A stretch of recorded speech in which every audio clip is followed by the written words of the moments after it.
Hey now, we are getting over, and I am the Silver King, Adam Silverstein, here to lead you through these hard times. With the latest WWE edition of your favorite professional wrestling podcast. That's right, Getting Over is back once again, and we are here to break down pretty much everything that happened over the last week in WWE. We're going to be talking Raw and SmackDown, but what we're not going to be discussing is John Cena's last match and retirement tour. Why? Because the Getting Over Wrestling podcast is presenting a special edition of the show this Wednesday to cover all of that. We'll talk about the final match in the Last Time Is Now tournament between Gunther and LA Knight. We will obviously preview Saturday night's main event and John Cena's last match against Gunther. We'll talk about the entirety of John Cena's retirement run, and we'll even do a bit of a retrospective about John Cena's career in WWE. All of that in a special Wednesday edition of the Getting Over Wrestling podcast. But it's not Wednesday, it's Tuesday. We have a ton to talk about on today's show, and as we get into it, the Silver King, of course, does need to remind you that the Getting Over Wrestling podcast is all about Defy. So please, folks, stop being marks for yourselves and go back to being a mark for me. Go back to being marks for the Silver King and Vintage. Head over to Apple Podcasts and Spotify. Leave a 5-star rating on Apple. Take a little extra time. Leave a 5-star written review. If you do, we will read it live right here on the show.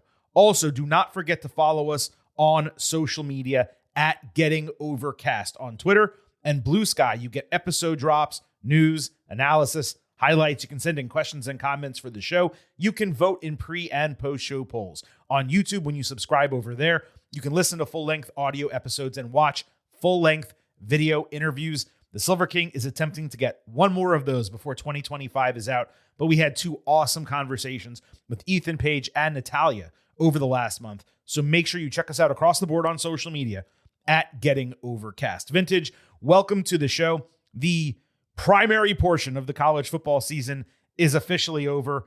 I believe your shoulders have been relaxed just a bit, although I know things are still crazy with, the transfer portal and the coaching hiring cycle. A lot of the assistant positions still need to get figured out. Have you been able to relax, maybe sip a cold beverage and enjoy, the last couple of days? Monday was the first day I could kind of breathe, and I spent it watching SmackDown, actually, because I was unable to watch SmackDown live because of football on Friday and everything happening since the playoff over the weekend. So I think it's good. I have to wonder, should the Last Time Is Now tournament been decided by a committee? Should they have determined who was in the tournament? I mean, it was just behind the scenes, right? Like there is a booking committee. No, they drew balls out of the tumbler thing. Some of them, at least, right? It would have been, it would be pretty cool. I don't know if you could really accomplish it. If WWE or any wrestling company could come up with like a year of matches, almost like a schedule, right? Where kind of like the NBA Cup, where you do it alongside the regular product.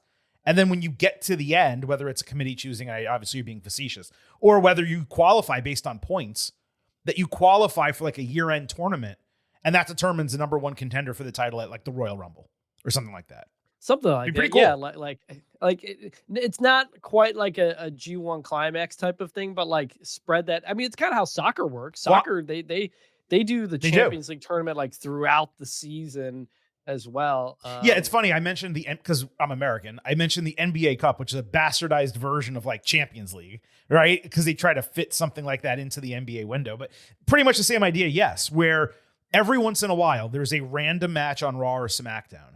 And they change the mat color, right? It's whatever, orange, or, yellow, red, whatever it is. And that is a specific tournament type of match that the points get added up and X number of people, the top 8, let's say, qualify for this, year-end tournament. And there's a number one contendership on the line. It'd be really cool. I don't think they could achieve it. And with wrestlers getting injured and storyline considerations, it's very difficult to pull off, but it would be cool. Agree. It would be cool. Look, I mentioned that we have the special John Cena show on Wednesday. I forgot to mention the rest of our schedule, so let me just add that in here. Thursday, of course, we'll be talking NXT and 2 whole weeks of AEW. And then Saturday, we will have the Saturday night's main event instant analysis. John Cena's last match.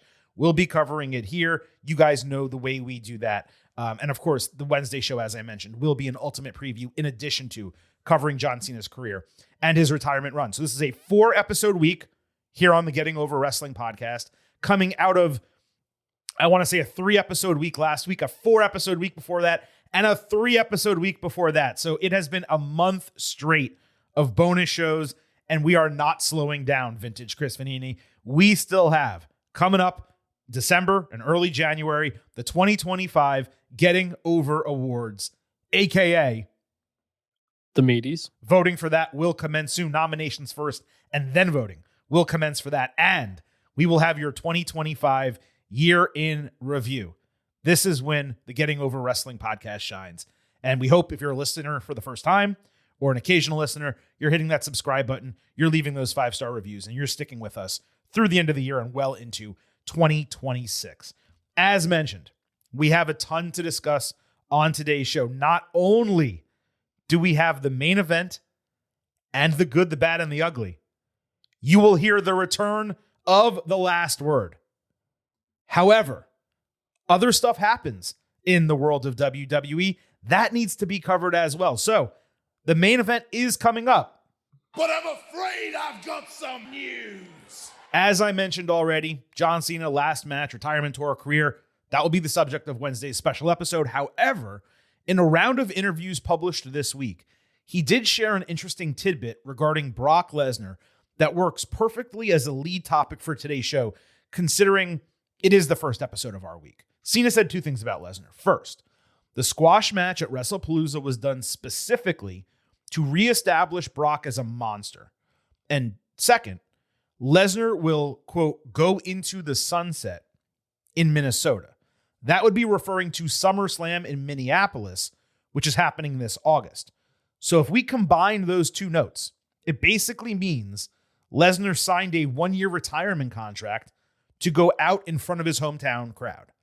And because WWE, Paul Levesque, didn't want to squash a current star, they used Cena in that role because it basically didn't affect him. He was able to rebound coming out of it instantly. So there's 2 breakaway topics I have from this revelation. Let's start with this one, Chris. Does this change at all how you view the WrestlePalooza match in the grander scheme? No, because that's what it seemed like at the time. I think it was just completely unnecessary because this, like, Brock beat Undertaker's streak and squashed Cena in the span of like 6 months. To that established him, that reestablished him as a monster. Because when he came back and immediately lost to Cena, like, 10, 12 years ago, he was lacking that. But this Brock isn't. Can I make one counter to you really quick before you continue? Yeah. That was 11 years ago. Right. I'm just comparing the 2. Like, I'm just explaining there's a portion of this audience. I'm not saying they don't know Brock Lesnar. I'm just saying they may not be as familiar with the dominance of Brock Lesnar as we were from watching last decade. I guess, but what did he done? He lost to Roman a couple of times, beat Cody, lost to Cody. I don't know. Like, maybe it's because we know Brock Lesnar, but I didn't feel like Brock needed to be rehabilitated. I don't think he's any more of a monster now than he was before, which I think is kind of what they were going for. But that's my perception. Maybe other people feel different. I did feel like he didn't feel like that when they did it 11, 12 years ago. So I think it was unnecessary. I think it was a waste of time. I don't think it helped Brock at all. Brock is, to me, Brock is no different than he was before. Yeah, I don't know that you need to, when you see someone like Brock Lesnar, you need to say, oh, this guy's dominant. He's going to kick the shit out of you. Like, yeah, no shit, man. It's Brock Lesnar. And even if I didn't know his name, if you see that person, you're going the other way. Like, for me, it doesn't make the booking better. It does make it a little bit more logical. Like, I understand what they were thinking when then I didn't. The biggest issue I had with the match was that it seemed to be done for no reason, just to harken back to Suplex City. I was concerned, we were concerned coming out of it, that they were going to rematch, Cena would win, and it would waste another one of his dates. Now, they didn't do that. That was a positive. But even with this revelation, it's still an overall negative because on its own, WrestlePalooza was a wasted date for Cena. And even worse than that, it wasn't an entertaining match. If it was entertaining and he got squashed at the end, not squashed, but beaten handily, let's say, then okay. So, do I understand the logic? Sure. 1 second. And I do accept it. Yeah. But it didn't make me like it any more than I did before. When Suplex City happened, John Cena was the world champion. Yeah. This is John Cena on his retirement tour, hasn't won a match in forever, type of thing. Like half of John Cena's promos before he turned heel was about how he never wins anymore. Mm-hmm. A squash of Cena wasn't shocking because it's like, oh man, they squashed the top guy in the company. It's like, oh, they just squashed Cena on his way out. So we thought at the time that it was about Cena working to get his win back. And it turns out it's not even that. That would have been, we didn't want to see that, but that at least would have been a story. Right, overcoming that obstacle of Lesnar one more time. We just did it to do it and moved on. Complete waste of time. Like if Lesnar had cut a promo like, I'm going to end your retirement run way before December. Like we're ending it in September. I'm taking you out, John. It's always been you and me. Like you're done. And then he did it. And you're like, oh my God. And Cena goes away for a month and he comes back and topples Lesnar. There's at least some value in that. To me, there was no ultimate value in this, even though they thought there was. So that's the only thing that changed for me. I now understand their thinking. I still disagree with it. And that's it. Yeah. But the other topic this brings up is retirement runs in general. Because, Chris, it sure seems like we are about to get hammered with one after another for the next couple of years. We have Cena ending Saturday. Retirement, repeat. We have Cena ending the Saturday, Saturday night's main event. AJ Styles has already announced he's done in 2026. We're guessing that's going to be at WrestleMania. That's 5 months away. So boom, boom, right? Now we presumably, if Cena is being honest and accurate, have Lesnar 4 months after that. Now, obviously, he won't be on weekly TV and his retirement will be different from anyone else's. But you got to believe Rey Mysterio is coming soon. I believe he was going to retire last year. Then he got injured twice. I guess they're going to hold him till 2027, let's say. Chris Jericho is rumored to be returning to WWE for Hall of Fame and a retirement run. Randy Orton, he's going to be there till 2029. So we don't have to worry about him yet. But those other guys, that's possibly 5 retirement runs, including Cena, that WWE is going to be doing inside the next 2+ years. And the others, they're not going to carry the water from a business standpoint like Cena. Not even close. I mean, the final matches will sell out, venues and stuff. The run-ups aren't going to. I mean, they'll put butts in seats, but they're not going to do the business that Cena is doing. So I guess the question is whether this is going to make for good programming and whether the practice is sustainable. This is a positive consequence, let's be very clear, of career longevity. The reason why you didn't have retirement runs like this back in the day, frankly, it's because wrestlers were dying before they could do it. Okay. Now they're not, and they want to get paid as they deserve. And they want to get paid by WWE now because they're paying more than they ever have before. And they're still selling tickets and they're still popular. Like this is all hugely positive. By the way, I mentioned all those names. I didn't even talk about like the Hardy Boys, which is probably something that'll happen. Jeff Hardy and Matt Hardy. Okay. But this is all happening in one company. It's nearly an entire generation of talent hanging up their boots. I was trying to think of what to call it. You say helmet, whistle, whatever for everyone else. Their boots in a very short window. And none of the runs are going to be like we got with Cena. Now the others are closer to full time. Maybe that's positive. But doing so many of these concurrently, Chris, I do wonder, can this be entertaining? Can this be sustainable? It's going to be up to WWE to figure it out.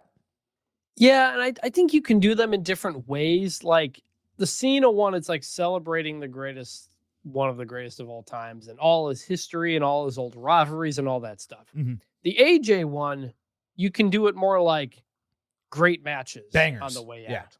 Just do banger matches, put him with all these new guys, have some fun stuff and do that. And then Brock, we barely see him anyway. Brock needs to be putting over the next monster.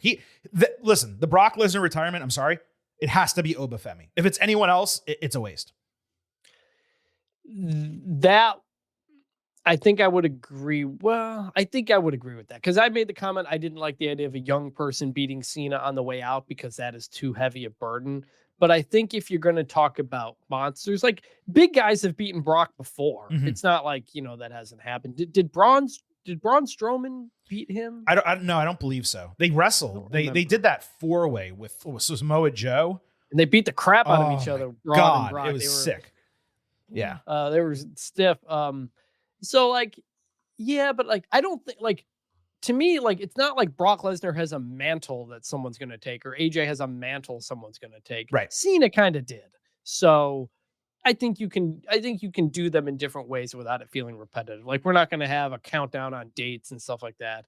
It just different ways to, at least in AJ's case, celebrate them. Brock, I don't know if there'll be enough dates that there's any through line. Yeah. I think with Styles, if it's legitimately like banger after banger, if that's what we're trying to do here, banger after banger after banger, then that probably works for him. Lesnar, if it's just a match that happens and it's Obafemi and he puts him down, then that's a win.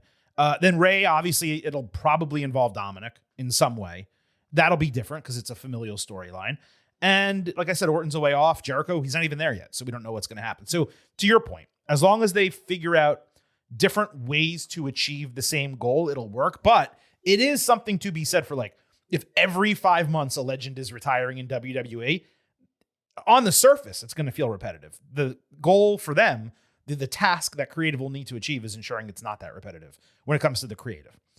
Now, that was really what we had in terms of news this week. So, Chris, we're going to break down everything that happened across Raw and SmackDown. I do need to say this, though, off the top. This was a rare week. There have been weeks where Raw and SmackDown were as good as each other, and most weeks Raw just clears SmackDown. For me, this was a rare week where SmackDown was better than Raw. I thought SmackDown got back to basics in some ways, like figured out, we actually need to tell some stories on this show and put on a couple compelling matches and allow people to wrestle and give them time outside of the women's division. That's still trash. Whereas Raw, for me, it was a bottom 25% Raw of the year, bottom quarter, almost like a taped holiday show, sloppy work, extremely void of star power from the men's side. The women were featured heavily. They had 2 different, singles matches in that tag team storyline they're doing, but there was no storyline development at all. No backstage segments involving them. It was a slog to get through on Monday night. And it is rare that we say that, especially coming out of last week where we praised Raw up and down. It may not have been, quote, epic, but it was a great episode. I thought it was a top 3rd episode last week. Now bottom quarter this week. Well, I think the big part of it was just the lack of star power. Punk, Cody, McIntyre. I know some of those guys are on SmackDown, but they've been doing both shows because of they were building to and all kinds of other stuff. Right. Yeah. Seth Rollins is hurt. Roman Reigns had been showing up recently. Yeah. Roman had been there, and you just didn't have any of that. And so you kind of revolved the show around the Vision and Logan Paul. And it felt like one of those, can this stable be the backbone of the show? First one, not as much. No. But we also, again, we're just coming off of War Games. We're just coming off of all these loaded rosters that it becomes noticeable when these big names aren't there. And no Cena too, obviously. Right. So. Right. Yeah. It really remains to be seen whether they can carry Raw at least through the end of the year, not to go too spoiler alert, but it seems like that's the goal, what they're going to be trying to do. So let's go ahead, break down everything that happened across Raw and SmackDown. Before we get to that, though, I do need to remind you that here at the Getting Over Wrestling podcast, I happen to love the number 5. And I sure hope you do as well, because for $5 a month, $50 for the entire year, you can become an official Getting Overhead. Just visit buymeacoffee.com/gettingover. Sign up. You'll get bonus audio, the fastest 5 minutes in professional wrestling, instant reactions to every major show, and exclusive news analysis posts every week. Support us as we support you with this performance-enhancing audio. Buymeacoffee.com/gettingover. All right, Chris, a ton still to talk about from WWE TV this week, and we are going to kick it off, as we always do, by sliding into the main event. This is the main event. Drew McIntyre arrived at the open of SmackDown getting confronted by Nick Aldis and 5 security guards. He contended that, hey man, I served my time. My suspension should be up. We won War Games. Braun Breaker's over there getting a World Heavyweight Championship match. You're not even letting me into the building. Aldis said tough shit. So McIntyre got back in his car. He threatened to hurt some of the security guards. And as that happened and he closed his door, Cody Rhodes opened the passenger door, attacked him from inside the car, maimed Drew's face. Then he got pulled out, subsequently stormed through gorilla position, Cody did, with the first tracking shot that WWE has done in months.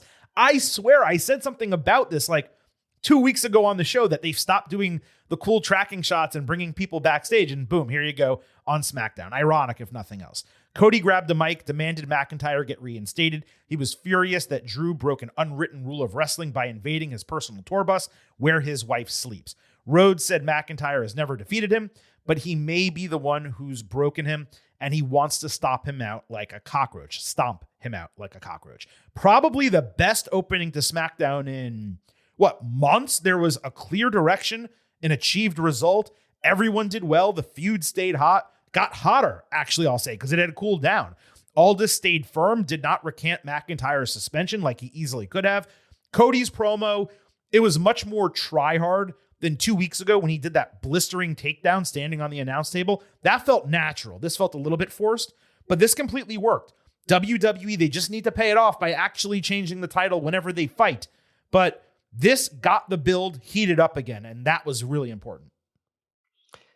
I did laugh at the beginning of this when Drew says, I've served my time. And Aldis replies, you've served no time. You were on Raw and SmackDown. Right. Like not treating us like idiots, because that's what we would say, you know? Exactly. And I think you kind of undersold Cody opening the car door to attack Drew. Drew gets back in the car and Cody's already there, like ready and waiting to pounce on him. And he does. Like it's pretty funny. No, this was a good segment, a lot of energy. They got back to why Cody's upset about everything and lashing out so much. So, yeah, this worked. Good opening. Are they going to be able to drag this out to the Royal Rumble? Because we're talking 7 weeks. Going to be able to, or like going to? Are they going to? Yeah, is there any Saturday Night's Main Event between now and the Rumble? I think there is, yeah. I think there's one like January 13th. Is it like the week before the Rumble? Oh, you know what? I think it is. I'm Googling as we're talking right now. It is last year. It is. Yeah. It's January 24th. It's happening in Montreal, Quebec, Canada. I mean, I think they're going to, yes. I hate this idea of suspensions because then you just have these people off screen, but I don't know if you can go that long without doing the match. They've attacked each other twice. Like, yeah. And you're not going to change the title. Sorry to interrupt you. You're not going to change the title unless it's on. You're not changing it on a holiday edition of SmackDown. You're just not. I mean, but they did for Big E, right? They did that on a January edition of Raw, and they promoted it ahead of time that he was going to cash in the briefcase. Yeah. So I don't think you can go that long without having another match, considering how frequently these guys have fought. But maybe you suspend your way, to buying some more time. I could see that. By the way, the Big E, I said January, September. That was a September. It was during football season. Remember, it was a Monday night football situation. They wanted to get ratings on the show, so they pre-promoted that Big E. Yeah, it wasn't January. Was it the IC title then? He won on like Christmas or something like that. Oh yeah, they've done it with lower titles. This is the WWE Championship, though. I mean, I mix those two things up in my head a lot. I hate to say this, like, and I think I've made this clear on the show multiple times. The Drew and Cody feud is not being executed as it was planned. I want everyone to like fully understand that. They started it earlier than they were supposed to. They were then going to have this match at Survivor Series War Games. Then Seth Rollins got injured. They had to change the participants in those matches. They put Cody and Drew in the structure with everyone else. That was not the original plan. So this just keeps getting lengthened and pushed and changed and whatever. So I don't know what's going to happen. But as we're now getting closer to the end of 2025 and then possibly them not having this match into the Royal Rumble, my whole concept of this has changed. I truly believed McIntyre was going to win the title at the end of this because you can't beat him 5 times in the feud or 4 times, however many it's going to be. Now, if they don't fight until January 31st, which is the date of the Royal Rumble, if they don't fight until then, I don't know how you beat Cody that close to WrestleMania. I don't think you do. I mean, unless Cody's just not in a title match. Which he shouldn't be. He doesn't need to be. So we've said it before. If they want to do Cody and Roman Reigns at WrestleMania, that should be a non-title match. Yeah, but do you make it the main event of night 2 or is it night 1? That could main event night 2 in a non-title match if the storyline is correct. Love that. Yeah, I don't love it. I don't love when non-title matches are your main event, but we'll see. So yeah, your point on the schedule of this feud being changed is yes, the Seth Rollins thing did throw a wrench into a whole lot of stuff. A lot of stuff. We do acknowledge that.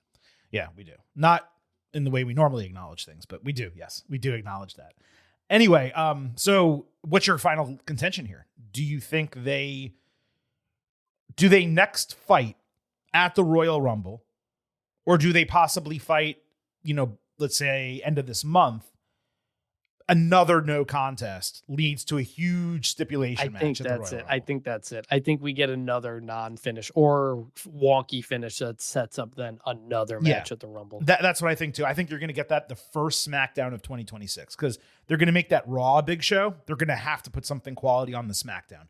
So you put Cody and Drew for the WWE Championship on that show, and then you do a no contest or a DQ or something, and you use that to create a stipulation match for the Royal Rumble. That's where you blow off the feud.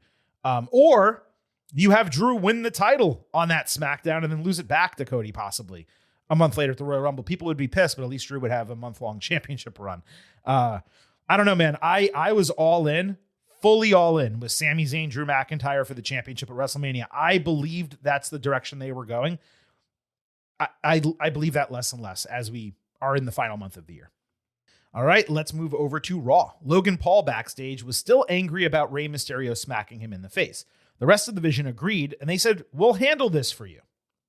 So then Logan's like, hey, Paul Heyman, can I talk to you? So they go to the side, and Paul's showing Logan, he's like, hey, these are the benefits of being in a faction, man. You got backup for the first time in your career here. He's like, yeah, that's true. That's pretty great. It's actually not true because he had Austin Theory and Grayson Waller, but I digress. Heyman goes, look, man, let me give you these brass knuckles because even though you say you're going to make sure you have the visions back just the same, I mean, he didn't say this, but he's like, you're Logan Paul. You probably need a weapon because you're not that good, right? So he gives him the brass knuckles just in case. Before the scheduled Rey Mysterio match began, it was going to be Rey Mysterio against Finn Balor. You'll remember they talked about this last week. Paul just ran down the entrance ramp and trucked Rey from behind for a beatdown. Rey twice avoided the brass knuckles, but when he went for a 619, the masked intruder, let's call him, caught him from behind, hit another stomp, and then ran out of the building. Then Logan caught Rey with a haymaker using the knucks, and that led LA Knight out for the save. He grabbed a mic, Knight did, saying he's going to have an aneurysm if this masked man is indeed Seth Rollins. Knight said Paul has made the vision even more insufferable, and since things aren't going his way in WWE, he wants to make someone pay, and he wants it to be Logan immediately. Now, I was into the backstage segment at first, but it was ultimately worthless. The Vision did not attack Rey, and Logan always carries the knucks, so he didn't need Heyman to give him a weapon he normally has on his person anyway, or his buddy in the crowd usually gives him. And the Vision that said they were going to take care of Rey for him didn't do squat. Logan did it on his own. So I didn't understand that. The Rey Logan stuff, that was fine on its own.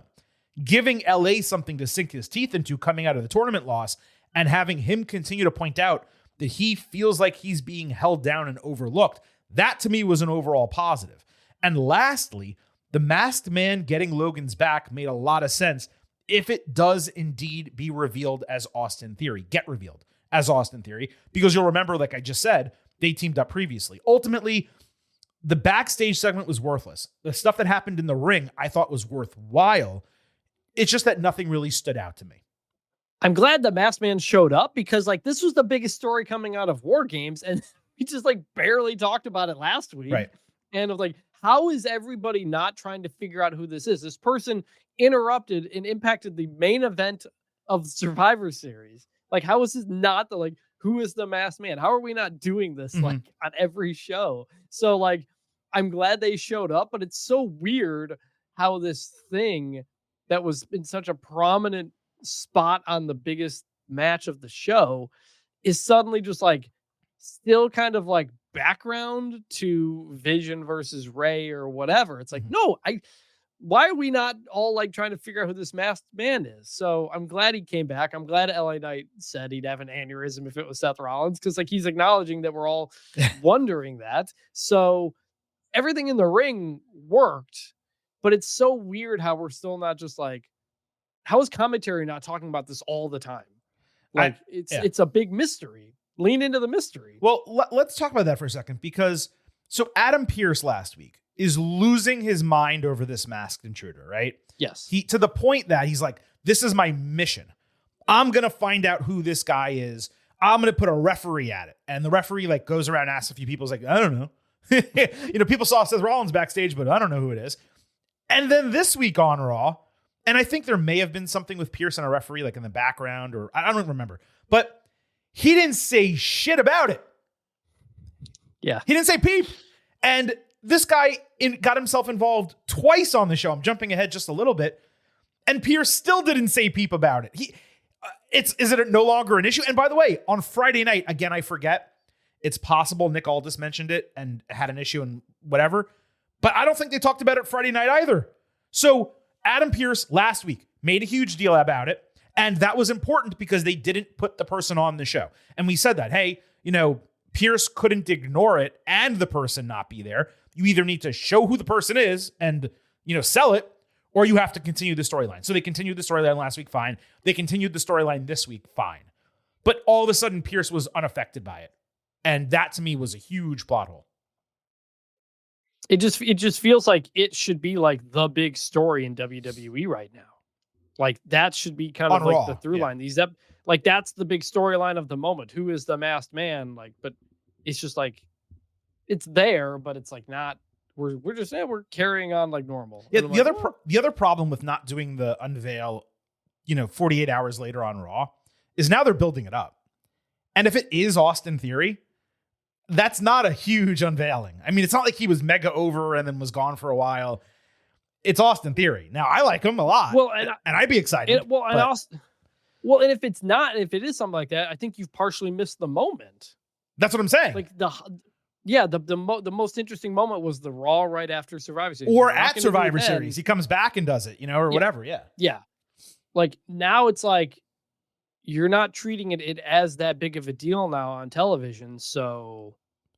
Well, now it needs to be, but now it needs to be a legitimate surprise. Yes. And to that end, let me clarify something, okay?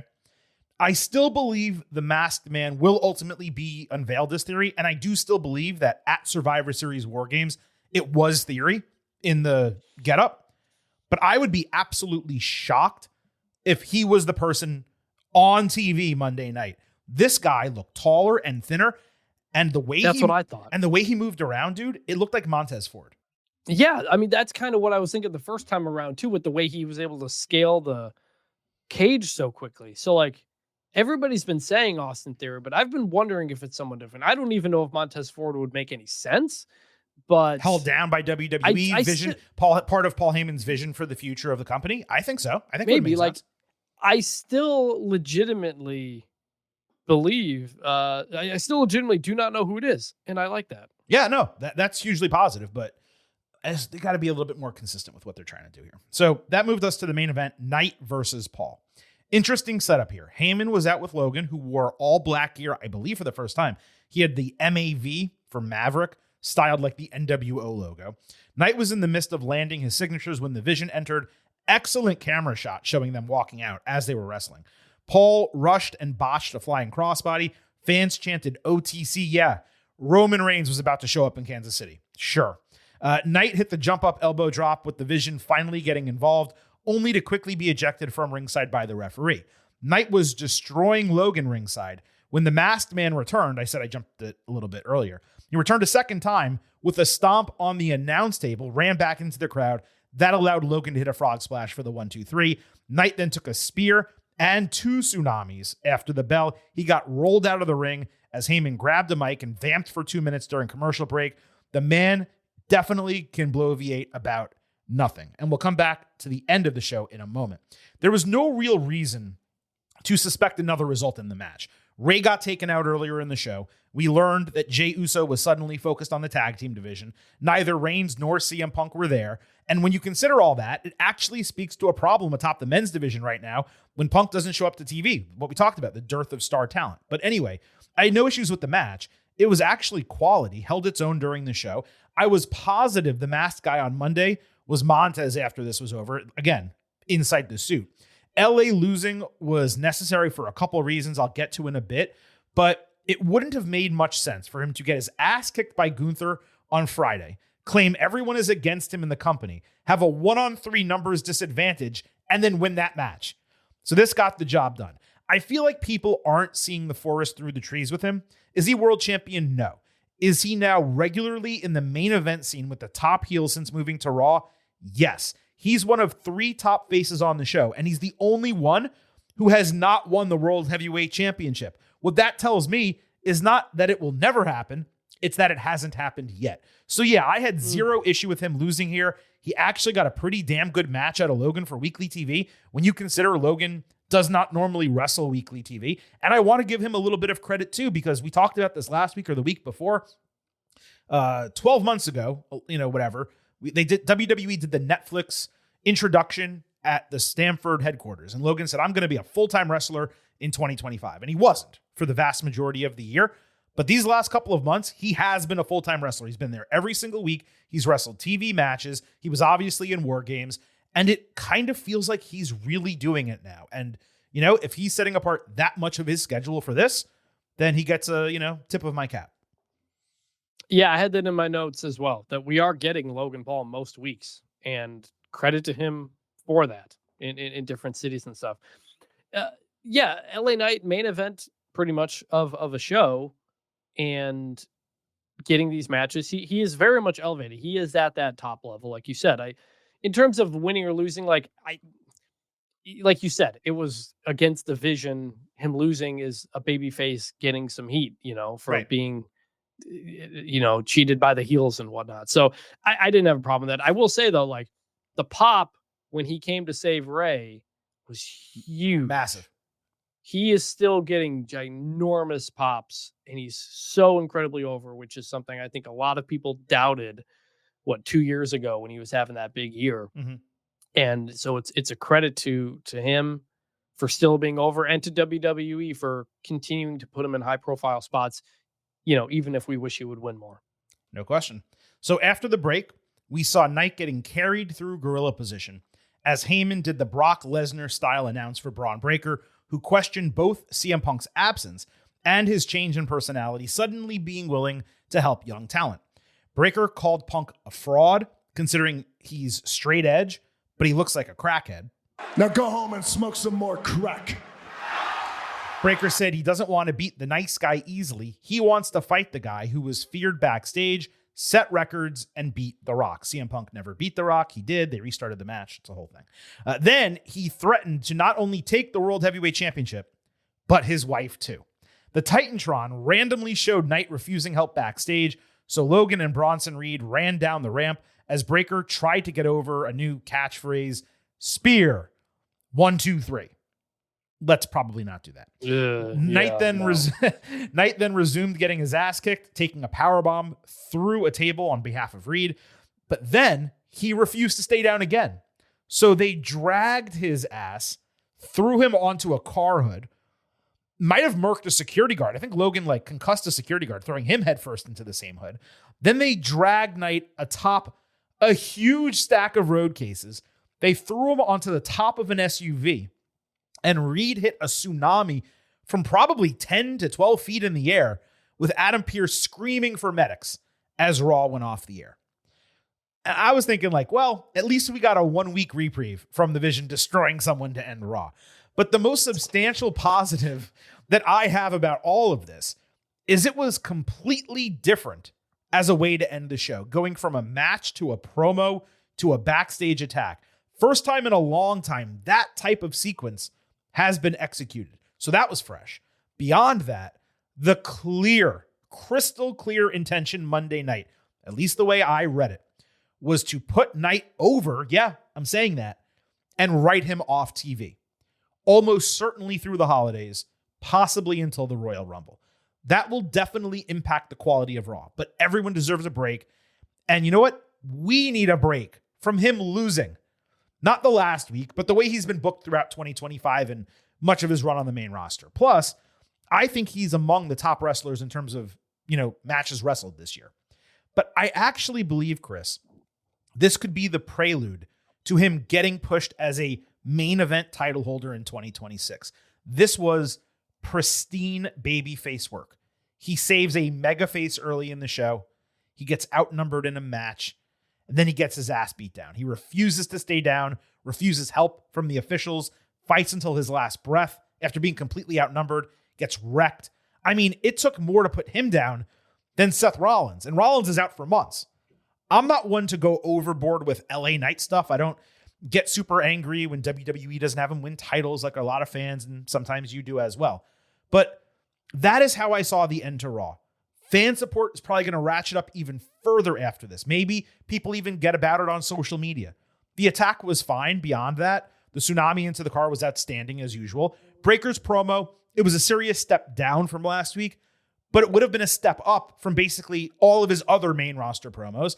I do like that he's been given this jock, bully, meathead, gym bro type of character where he just talks about stealing people's women and he uses base level insults. It's kind of perfect for him. I'm not expecting a Steiner to go out there and cut a deep heel promo with intricacies. You know what I mean? I just want a guy who can talk shit, and that's what he does. What's most important here is that he is getting weekly promo time to develop. The Kansas City crowd, they were rough all night. They didn't respond to him outside a couple of those lines. But all in all, this worked for Knight, it worked for Breaker, and it worked for the Vision. It's not what I would call an exciting end to Raw, not by any means, but it was successful. Yeah, LA Knight comes out of this looking like, hero, fights to the end. I kept wondering, does he not have any friends who can save him? I mean, Ray got beat down pretty much before LA Knight came out, and then nobody came out for him. So I guess, right. I mean, you have a lot of your Romans and your Punks and your top baby faces aren't there. So maybe there was just nobody else to save him. But I was thinking about that. It did also remind me of the car attack of was it Braun Strowman? Mm-hmm. He did that too in the parking lot off like a dumpster or something like that. Yeah, and it was great. So that all worked. In terms of the promo, my brother texted me this too. I felt the same thing. Braun Breaker being this badass who has a shirt that says woof woof woof on the back of it. Is a little or that literally says badass. Yes. And having the 23 mile per hour speed limit. I understand the idea is that's how fast he runs, but that is a low speed limit. It's not a number that makes you go whoa or something like that. So everything about the shirt on him is bad. The merch is bad. Yeah. Bad for a while. Yeah. Weirdly, when Braun was talking and he was holding his fist up, he had these scabs or scars or something on his fist. It almost looked like where Wolverine has them, where the claws come out or something. I don't know what it was, but I thought it looked pretty cool. He said the line about taking your wife. I am surprised that he has not used, and I wonder if he will save this for when they're face to face, CM Punk and AJ's dog dying recently. Ooh. I have wondered, is that going to come up in a promo? Is Drew McIntyre would have done it, you feel like. So are they waiting until Punk is back face to face that he drops the Larry line? Maybe not. Maybe it's untouchable to Punk, and it's something he doesn't want to. It's like their child, man. I mean, but WWE posted about it too, about Larry dying and stuff like that. Well, so, they posted sympathies, Yeah. Yeah. So I've, as he's taken some shots at Punk, I've wondered, is that a line that we'll get to? Maybe with a couple of weeks, maybe with some time, or maybe not at all. But it's just something I'm thinking about. And then, yes, the spear 1, 2, 3 is horrible. Let's not do that again. Yeah, it's an interesting point about Larry. Like I said, he is their child. They say that, like they've literally said that. So maybe it's off limits. And he was on the wristband, the bracelet. He was, yeah. Him and AJ's name He on was. the bracelet. And everyone has their own limits. Like Charlotte was okay, I think she said she was okay. Maybe she regretted it after the fact, or maybe she felt pressured. I forgot the situation. But when they brought up Reed, Paige did that. Yeah, right. When Paige did that all those years ago, and Mark Briscoe over in AEW, they talk about Jay constantly, and now he was a wrestler, so it's different.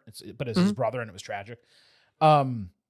So I think everyone has their own threshold, and it's quite possible that just it never gets brought up. But it's the heelest thing. It's the most heel thing you could possibly talk do. about someone's dead dog. 100%. Yeah. If you're going to bring it up, though, you do not do that in an empty, ring promo where you're talking to the camera. You bring that up to the person's face, and you set them off, and that's a contract signing, breakdown. That's a get your ass beat. That's lure someone into an area where your heels beat them down type of situation. You have to maximize your usage of that because you only get to do it once.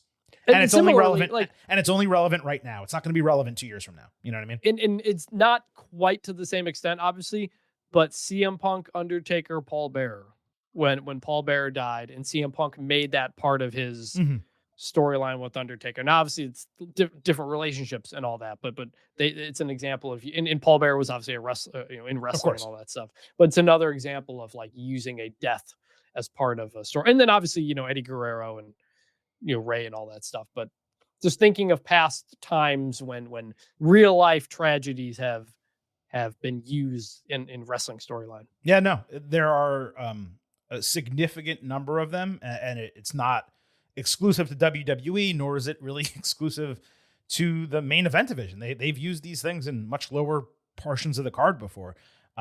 It will be interesting to see once Punk is back, whether they do that. I'm also really curious too about did he miss this week as scheduled, or does it have something to do with Larry? He's still mourning. Is he going to be, he's got to be back at some point before their match, but the holidays are coming up too. So is he going to do 2 weeks and then take time off? I'm really curious to see. I know WWE will be taping some shows at the end of December. I want to say that last week is going to be pre-taped the week prior. So by the way, if you are going to Raw or SmackDown, check your start times. If it starts at 6, that means you're getting a double episode.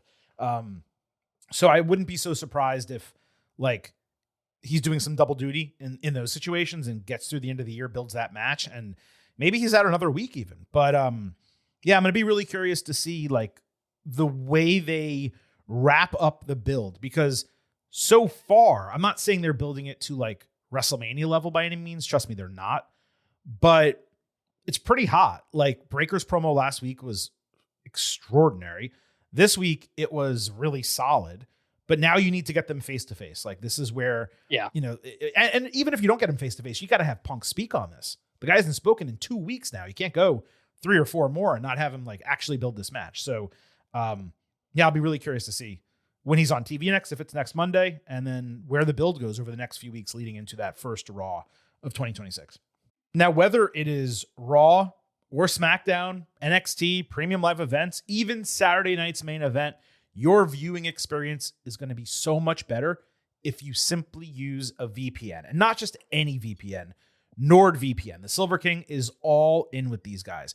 It's easy to set up. It's a drastically better viewing experience. You get high quality streams, and most important, as far as I'm concerned, commercial-free shows. For Saturday night's main event this week, you sign up with NordVPN, you're able to watch it on YouTube rather than Peacock. Not only does that mean it's free, you don't have to sit through commercials. All you have to do is sign up at nordvpn.com/gettingover.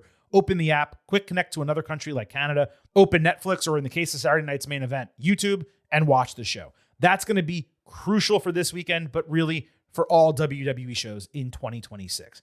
NordVPN also allows you to get around online censorship and surveillance, protect your private data when web browsing, and avoid online threats. Plus, one NordVPN account can be used on 10 devices. To get the best discount from NordVPN, Go to nordvpn.com/gettingover. Our link will give you 4 extra free months off the 2-year plan. And there's no risk with Nord's 30-day money-back guarantee. So improve your WWE viewing, save money, browse safer online, and get the best discount for the best VPN at nordvpn.com/gettingover. It is great to have NordVPN as the official singular sponsor of your boys right here at the Getting Over Wrestling Podcast. Chris, we have a ton still to cover from Raw and SmackDown, and we're going to do it exactly as we always do by tackling the good, the bad, and the ugly. Hey, yo. Survey says one more for the good guy. Say hello to the back. Don't sing it. Bring it. Alexa Bliss versus Kairi Sane. Each week, we discuss this gap in creative between Raw and SmackDown, and the way this match was booked on Friday night is such a paradigm of the difference between the shows. Obviously, we know the teams are feuding. If this was on Raw, there would have been a reason why these two women specifically were fighting. Something that happened backstage led to the match. Instead, it was just announced. Lack of care, lack of effort. This is the problem. Charlotte Flair and Bliss, they continued their fun back and forth backstage, saying they are refocused on winning the titles. Kairi, rather hysterically, made fun of Alexa's height, considering there's only so many women to whom she can do that she's actually taller than. Asuka tripped Bliss on the apron early, distracted her late during Abigail DDT. Flair booted Asuka in the face as a consequence, with Bliss eating a cutlass. But when Kairi tried Insane Elbow, Alexa popped up and caught her with Abigail DDT for the win. Nia Jax and Lash Legend attacked, straight up wrecked the faces after the bell. Then they stalked Kairi. Asuka saved, rocked Lash before getting headbutted by Nia. Legend ultimately booted Sane in the face, but Asuka saved her from an annihilator. Later backstage, Nia explained how it was retribution for Asuka misting Lash at War Games. Legend got to speak as well. She was even stronger, talking down the rest of the teams. I had no designs coming into this match that Kairi would beat Alexa because heaven forbid that happens. However, it is absolutely ridiculous that the Kabuki Warriors individually have lost singles matches on consecutive SmackDowns. They're brand new tag team champions. They should be looking dominant and getting protected, not dropping singles bouts to the team they just beat for the titles. Each of them have already lost to Bliss and Flair. Now they deserve a rematch singularly without these other teams involved, and they really should have been making that case on Raw Monday night, which they didn't. Maybe we'll hear it on Friday. Despite my larger issues, as a segment and as a match, this was good. Sane obviously led the way. Bliss was keeping up throughout. I really liked the explanation for why the heels in Lash and Nia got involved. Legend's promo was solid. I came away from this positive. Same. It was the best part of it, Kairi has her pirate music still when she wrestles as a singles wrestler, which is a great entrance theme. It's very much not a heel theme at all, but it works. Match was good. Everything other than the larger picture booking, like you said. The match was solid, good finish. Alexa gets a win. Lash and Nia backstage, like that. It's all good. It's just annoying to have the Kabukis suddenly be losing matches in singles right after winning the tag team belts. But outside of that, this was good. On Raw, we had IYO SKY against Kairi. IYO basically put a hole in girl's chest with a running shotgun dropkick. An Asuka distraction resulted in a knee injury for Sky as Rhea Ripley just stood across the way when she probably should have murked her ringside. IYO later hit a missile dropkick in her emote plus bullet train, but Sane answered with a hanging double stomp before escaping a double underhook for a shotgun dropkick of her own. Kairi ate a German suplex on the ring apron, plus a springboard moonsault outside. Sane rolled away in the corner as Asuka pulled Sky down into a tree of woe. And I'm like, oh wow, Kairi might actually win a match. Finally, Ripley took out Asuka. IYO flipped Kairi down from the top rope and hit over the moonsault on her third attempt in the match to get the dub. The crowd loved this. IYO is mega over, which is amazing to see, especially here in December, putting a bookend on my prediction from 12 months ago. Personally, I felt like this match was wrestled way too slow. I mean, this was slower than when IYO wrestles much larger women, like Rhea, for example. And Kairi can go shot for shot with her. So I just failed to understand the pacing here. The work was super strong, though. My only actual issue with the booking is what I just said. The heel tag team champions who just won the titles have now lost not one, not two, but 3 consecutive singles matches. Asuka never should have lost to Charlotte. You want Kairi losing a couple times, that's okay. Asuka should not have been in that advantage match with Charlotte. That was ridiculous. That was stupid. This was good. Good enough. Not as good as I would have expected, but it was good. Is there a point here? Like, when does Asuka start getting mad at Kyrie again? Right. For just losing matches like this. So, and maybe that's where they go. So, I don't know, but it was good enough. Yeah. By the way, if you wanted a grade, this would have been a 3.5B for me.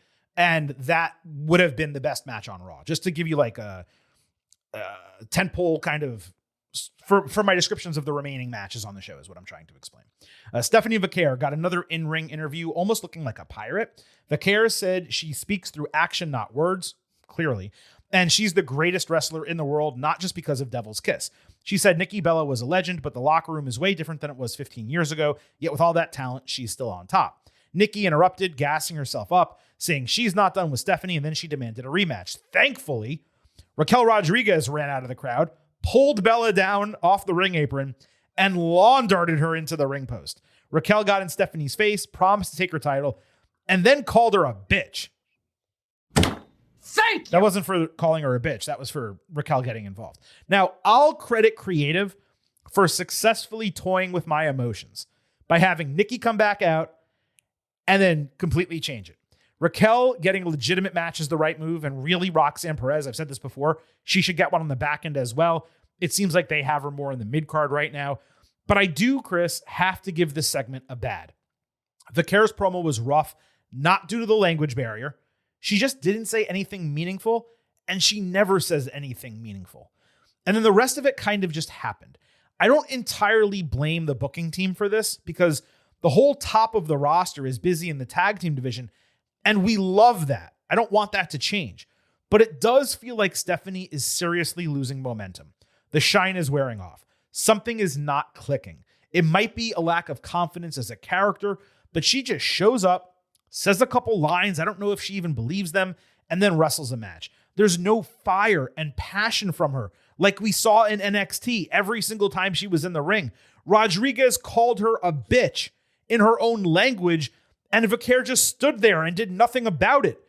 And they also keep toying with her entrance. They did their worst version of it yet on Monday night. Why mess with perfection? So yeah, I enjoy the people involved here, but this was a bad. It's a bad. That is what I said. I want to say a couple of weeks ago with Stephanie Vaquer as a character. I was like, it's not necessarily language. It's when she spoke Spanish, she didn't sound confident in Spanish either. And so I don't need to repeat all that, but it's very much that she doesn't feel confident or charismatic as a character. I don't know what she's kind of doing or what she wants or anything. She's just kind of like, it feels like she's trying to be what she thinks like a face of the company should be or something like that. And it's not comfortable. I was very confused at the Nikki Bella coming out too until the Raquel thing happened, and that leads into something else. So that was all good. But like, you come out of that being like, man, like Stephanie Vaquer is just sitting there and taking it. Like, why? So difficult promo. I just don't know what, I don't know what Stephanie Vaquer is supposed to be other than a really good wrestler right now. Right. And I don't necessarily need someone to be more than that, but they have to be able to give us reasons to care about them. Right now, we care about her because, let's be completely frank and honest, okay? She looks great. She wrestles great. And I'm not saying in that order. She wrestles great first, but she also looks great. She has an incredible aura about her. She has a fantastic entrance, the music, the horns, the package, my point, works. But you still have to care about the person after that. And right now, we felt some sympathy for her because Nikki turned on her after, Stephanie was having her back. But that's it. That's over. She already beat her. Now what? It's difficult to have those people as the top of your division if they can't be clearly communicated. Right. And it doesn't necessarily mean just on the microphone. It just means in several different ways. Look at what Asuka's doing right now. Yep. Asuka's English is not great, but she's charismatic and you can understand her feelings and what she's going for, and you know what she is. Just her whole feeling. Yeah. We don't have that with Stephanie Vaquer. You can't have someone like Vaquer wear these devil's horns and be super crazy passionate and fiery in the ring and then not be that way out of the ring. Yeah. She needs to have that fire in her eyes and that passion where Raquel, she's coming up and she's looking at her. She's like, yeah, I respect you. You're tall as shit. You're intimidating. Okay. And then, oh, you just called me a bitch, punch to the face. Start wailing on her. You have to have that. Otherwise, you look like a dork. And that's the way I felt about Stephanie Vaquer. I should never feel that way about Stephanie Vaquer. Judgment Day commiserated in the clubhouse with Liv Morgan asking Raquel why she went out there and confronted Stephanie, to which Rodriguez wondered why Morgan had any type of problem with that. Good question. She was getting the title rematch that she deserved, she said, and they didn't, complete the first one. It wasn't super clean, so she wanted it and deserved it. Liv ultimately said that she supported Raquel. She wanted her to be the next women's world champion, and then she grabbed Roxanne Perez's hand and said, that means we're a team, and I'm going to have your back in the near term. We're going to be the next tag team champions. Perez was immensely hesitant, but she ultimately relented. There was also a Bayley and Lyra Valkyria commercial promo that happened during the break. They didn't really say much, but Bayley really got a nice reaction asking the fans if they wanted them to be the next tag team champions. So we had Lyra against Roxy. This rekindled their NXT rivalry, and it was previously scheduled. Perez dominated Valkyria at the opening bell, running her shoulder first into the steel steps, working the joint. Roxy did a nice bridge out of the corner, which began a counter sequence ending in a Liger bomb in which Lyra sold the shoulder. The referee didn't count the fall despite Perez being down on the canvas, both shoulders. Lyra avoided a Satomura cartwheel knee, got her arm snapped over the top rope. Perez then landed the cartwheel knee and pulled in Salt of the Earth, the armbar. Valkyria came back with a really nice German suplex, only for Roxy to rake the eyes when Liv distracted. Bayley saved but got booted off the apron. Morgan was able to interfere by kicking Valkyria in the face while laying on the apron, and Perez hit Pop Rocks for the win. Really nice match. Not that dissimilar from Io and Kyrie in terms of pacing. They had multiple better matches together in NXT, so I'm really not sure what was up here. The KC crowd, as I said, it was not bad Monday night, but outside the opening segment, it didn't help anyone, and it definitely did not help the women in their matches. They were all about Io, cheering for her, but they weren't cheering as the matches progressed. It was kind of dead in both cases. I'm glad Perez won, given she may be going after the Intercontinental title. Maybe they bubble up for the Women's World Championship if they do what I want them to do. The Faces have won all of these tag team singles matches recently, so getting a heel victory was important. This was good. So we talked last week how it was interesting how Judgment Day now was 3 women and 3 guys. Mm-hmm. And you're like, what is that dynamic going to be like? Especially because Raquel was with Liv, and now she's with Roxanne and has a different relationship with Roxanne. And how is that going to play out? And I'm glad we kind of got into that. And I've noticed one of the best uses for Roxanne here is that she makes Liv look big, which is always the problem where Liv always seems so small. Yeah. But when they're together there, Liv looks bigger, because she's next to Roxanne. So that's like an unintended benefit there. Match was solid enough and good. And Roxanne, Lyra's not really doing anything. I don't really know what's going on with this Lyra Bayley stuff. It was going somewhere, then it stopped for a while because of War Games. Bayley's personalities, is that a thing still? I don't know. Well, they gave it to us last week, and then they didn't give it to us this week. Yeah, so I'm kind of just out on that until something meaningful happens. So if the two of them are just kind of treading water right now, and Roxanne gets a win because she's doing something more interesting, that's fine. Yeah, and not every individual woman or team can be pushed to the top simultaneously.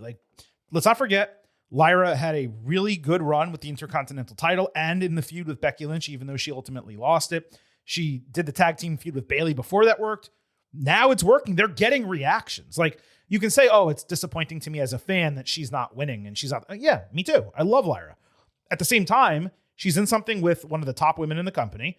They're doing good work. They're doing character work together. And they're involved with all these other teams. It really does feel, by the way, like they're going to be doing a TLC match or something crazy involving all these teams for the title. I'm really excited about whatever that's going to be, wherever that is going to be. So let's just, put a pin in it and we'll see what happens going forward. Tommaso Ciampa backstage was saying to Johnny Gargano how he was about to go to Aldis and get his US Open challenge. Carmelo Hayes walked through, basically telling him to wait in line. He was next. Then he called him a jackass, which did get a bit of a pop. It does feel like WWE, Chris, they've lost the plot a little bit. in this ongoing open challenge deal. It's fine to tell some stories in conjunction with it. Trust me, I prefer stuff happening in the background amongst contenders than nothing at all, but they keep ruining the surprise aspect. Is the idea not to just be the first dude through the curtain or the first dude in the ring? All you need to do is walk out there and you're claiming the open challenge. If you need to go to Aldis, let's say, queue up your name, why is that something you're not doing the minute you get into the arena? Like Carmelo Hayes should be walking through security. Where's Nick Aldis? Going to find Aldis. I want to be the US Open Challenge tonight, right? It's a championship match. What are you waiting for? The show's starting to then decide, oh, you know what? Now I'm warmed up. I think I'll go get a title match. I hope no one else has claimed it tonight. I know wrestling requires a suspension of disbelief. For me, this is an overall lack of logic that's happening. The US Open Challenge has been so frustrating for the past month because this is what they've done. They've created stories around like different people trying to get the challenge. And Just it's like, no, it's really just Ciampa, honestly. Like what? I'm so annoyed with this. It's so convoluted and stupid. Like the point of the US Open Challenge is mystery opponent. Right. It's the natural, interesting part of it. And then, Dragunov versus so-and-so, they're going to have a banger. And we're not doing that. And it's really taking away from Dragunov because he's no longer like the main focus of his storyline. Right. Like there's three different ways to book. Okay. There is, you're a champion and you develop storylines for your challengers. Cool. That works. Then there's the US Open Challenge format where it's an open challenge. The guy's in the ring. He does not know who he's about to fight, which makes it difficult and impressive when he retains the title because the challenger gets to prepare for him and he doesn't get to prepare for them. And then there's a show starts and you just randomly create a challenger for the title. That's what AEW does. They just decide people get title matches. Kyle O'Reilly, go get a title match for no reason whatsoever. And WWE, they're losing the open part of the open challenge. And it's just a challenge now. It's like, okay, I want to fight him. Okay, you can go fight him. And then he shows up. It needs to be either an open challenge or a scheduled match. When they do the Tommaso Ciampa match, which I'm jumping ahead, I think may happen next week or soon or whatever the case, that's not an open challenge. It's a scheduled championship match with the storyline. That's completely fine. Just stop calling things open challenges unless they're actually open challenge. The door being open so that someone can walk through it and get to the ring and claim their championship match. Like that is the entire purpose behind the phrase open challenge. Okay. Rant over. I digress. I'm not even grading that first segment. I just want to move into the US Open Challenge. Ilya Dragunov against Carmelo Hayes. This was again the first match on SmackDown. Melo is doing the 6-7 stuff. And there were two different signs in the crowd for it. Normally, I would be old man shaking his fist because it's like an all-time dumb thing kids are doing. But you know what? It's working. And he got a legit Let's Go Melo chant during the first commercial break. Hayes avoided Constantine's special hit, a springboard clothesline, plus a rotating facebuster for a false finish that legitimately sent the crowd into a frenzy. Ilya avoided first 48. Melo got double knees up to prevent an H-bomb, following with an inside cradle for a 2.8. The chants got louder from here. You should have seen the smile on my face for this dude, that the crowd was chanting for Melo against another babyface to this level. Hayes did a leap over spike DDT on the ring apron, threw Dragunov into the barricade, only for Ciampa to run out of the crowd and trip him on the top rope, him being Melo. Dragunov took advantage with Torpedo Moscow and the H-bomb to retain the title. And then after the bell, as Dragunov was walking down the ramp, he saw the replay of Ciampa interfering and he lost his shit because obviously he's a purist and he wants to win matches clean. Hayes got an ovation from the crowd after the match. Straight up excellent work across the board here. Most important, I am so pleased to report that Carmelo Hayes is officially over. This was his loudest reaction by margin on the main roster, to the point that Ciampa got massive heat for screwing him over. This is why more young dudes should have been in the Last Time Is Now tournament. But at least it worked for Melo along with everything else they have been doing. You close the loop, have him beat The Miz, he's set. Dragunov's reaction was exactly what it needed to be. The interference protected Melo from taking another clean loss. And beyond all of the storytelling aspects, this match was a straight up banger. 4 stars, A-, good. Good, but I was annoyed by the end of it. Oh, because interesting. The Ciampa stuff of it all. Like, I'm just, this, like I just said, this whole thing is kind of annoying to me, especially when these two guys were having a good match. And credit to Corey Graves, because we see Dragunov, we see Dragunov losing his mind over the interference. And I'm like, this seems like a little bit over an overreaction. And then Corey Graves immediately jumps in with like, honor is like the most important thing to Dragunov in doing things fair. Like, that's why he's upset. I was like, oh, okay. Thank you for adding to that picture. That was a really good job by him. Yeah, that's very in line with his character, especially if you know it from NXT. So, you know, it played well. It's a good point that Corey Graves added that there. Axiom backstage made their case to Aldis, wanting to get their hands on DIY, specifically Ciampa, for stealing Axiom's mask. Dragunov then furiously stole their thunder, demanding a match with Ciampa for next week. He promised Axiom they could pick the bones. They could have whatever's left over. When Dragunov turned around, Tama Tonga was right in his face with MFT threatening behind him. No complaints here. Kept the tag team storyline going. Finally booked the Ciampa match. Continued setting up Tama as the first real challenger, it feels like. I do hope Hayes does not let the screw job slide off his back next week. He should really show some balls and be angry at Ciampa for costing him. But this was good. Yeah, this was fine and interesting. Axiom is still not really kind of my thing, but it was a good follow-up on what we got before. And the Tama Tonga part of it was new and interesting. So I'm intrigued. Great. I guess a good. We got to give a grade. It's the whole point of the segment. I didn't. It didn't seem like a gradable thing, but yeah. Well, yeah. You know what? Fair enough. I said the first one wasn't, so maybe this one wasn't either. But when Silver King gives a grade, you kind of have to respond. Yeah. Solo Sikoa let out MFT, which looked much better. They were wearing all black with gold chains. Let's get rid of the red stuff. Stick with this black and gold aesthetic.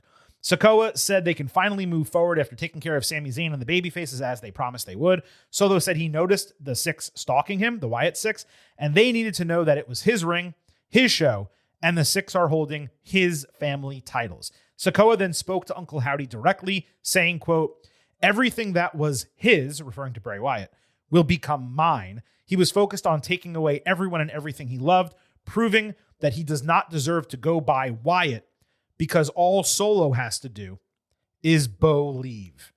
It looked like the segment was over, but the Wyatt Six appeared in traditional fashion. Howdy showed up behind Sikoa just like last week. He looked much bulkier than he did in the past. The fans loudly chanted, "You effed up." The 8 men brawled. Nikki Cross jumped on JC Mateo's back at one point. That left only Eric Rowan and Tala Tonga in the ring. Rowan won the initial face-to-face. And you know what? I didn't hate this. The real problem with the Six, we've said it before, is they both ruined the tag team division, and they hurt it further by the start and stop aspect of their gimmick and booking. There's no consistency that they're going to be on TV any given week. And when they do show up, you never know when you're going to see them again the next time. You also don't know if they're going to tell a story or they're just going to stand there. Perhaps there has been stuff happening behind the scenes, people being sick, injured, absent. Shit does happen in real life. But I'm pretty sure many of the Six have been showing up on some AAA shows. The Wyatt line cut pretty deep. The Bo Leave deal was a great callback. It went over the heads of most of the younger fans in attendance. This was probably Solo's best serious non-comedy promo. I exited the segment caring a lot more about MFT and this feud as a whole, even though I still really don't care about it that much. So you know what? Mission accomplished. This was the most surprisingly positive part of SmackDown. Good. Definite good. A couple of weeks now where we've been like, Solo Sikoa, like you can see it. Like sometimes the MFTs of it all distracts from things, but you get him in the ring with Gunther and wrestle a match like that, and you're like, oh yeah, this guy's got something. And then you do this promo, and you're like, yeah, this guy's got something. And you know, we say the line that he said, but when Solo goes, everything that was his, and when he says his, he looks up. Right. And that was the signal to everybody that he was talking about Bray. He didn't need to say it, and he got it across and got the reaction. That was really, really well done. And it kind of goes back to what I said too about, again, using a real life death or a tragedy in a promo or something in a different way. Mm-hmm. This was really good. I liked Tala Tonga and Eric Rowan face to face, big meaty men out there. My only problem is the tag team championship part of it and all that. But Right. I keep forgetting that that's there. Like when he was like family titles. Because it I'm like, doesn't what are you need to talking be. about? They never needed I'm it. like, no, they never needed it. They never should have had it. Just let them do big group stuff. And then big group versus big group is fun. Like forget that we don't need the titles. No one is like, oh, I'm enjoying this MFT Wyatt stuff and I can't wait to see who wins the titles. No, you just want to see the groups go at it. So I still can't believe they did that nonsense with the title. I can't believe it's still going on. But outside of that, which didn't have anything to do with the segment, I really enjoyed this. I continue to really think Solo's a talent. And there's still, if you can just like figure out the best spot for it, I think everyone's still kind of trying to figure that out. Yeah. I mean, look, Solo Sikoa, we've said it before, but like the last couple of weeks, he's proving he has it. And when it comes to him as a faction leader who can be both comedic and serious, I think you may have something here. like it's just working. By the way, the Wyatt Six, dude, they have not defended the tag team titles since October. So it's been 2 months. Their defense before that was Clash in Paris, which was pretty much 5 weeks before that. And then their defense before that was SummerSlam. So they've defended the titles 3 times basically since SummerSlam. And this is a 4-on-4 feud. I know they keep mentioning the title, so I'm sure there will be a title challenge at some point. It may not be what's up next. Like they may go 4-on-4 first and then do it. And then, by the way, if it's 4-on-4, why didn't you just run this at Survivor Series War Games or on the SmackDown Go Home as the traditional match? Like I was happy we got the baby faces in there. And maybe that was to establish MFT a little bit. That's probably the reason. But it's like, this was right in front of you, and it's a much more natural 4-on-4 where the eliminations and like determining which is actually the best faction would matter in a real way. Yeah, So it's weird. It's frustrating. World Tag Team Championship over on Raw. Phenomenally, even though they still don't have an official name, against the War Raiders. The challengers got a basic return vignette in their normal style, well produced. New Day watched from ringside. AJ Styles took a running crossbody into the LED board early. Dragon Lee later landed a hanging double stomp and thrice tried but failed to lift Ivar. I believe the idea was a Death Valley driver. He hit 50% on the third try. Really weird sequence. Like the first time he struggled to lift him, I thought it was kayfabe. Like they were just telling that he's heavy, which obviously he is. And then it failed. And then the second time it completely failed. And then the third time they kind of did something. And I'm like, look, I'm not saying like he should have been able to lift him because he's a big ass dude. But generally there's like a leverage thing. Like the guy leans forward a little bit and it's achievable. I was shocked that they weren't able to accomplish this. Anyway, where was I? Okay, weird sequence there. Lee ate Viking Experience ringside in a big spot before Ivar hit his Doomsault for a broken fall. Eric dodged a Pele kick before Styles took Ivar off the top rope with a Hurricanrana and landed phenomenal forearm for the title retention. Out of all their matches as a team, this was the clunkiest for Phenomenal Lee, partially because the Raiders likely had a little ring rust, partially due to the Dragon Ivar sequence. All 4 guys definitely put in work. It was absolutely entertaining, but it was the clunkiest out of anything that we've seen from them. Hopefully the Raiders now don't completely disappear from TV again. Fans legitimately get up for them when they're in the ring. Even though their characters are kind of weak and like the whole Viking Raider thing is whatever, the fans actually care. So this was good, but it could have been better. Yeah, it was fine. I thought this was fine. I guess I'll give it a light good.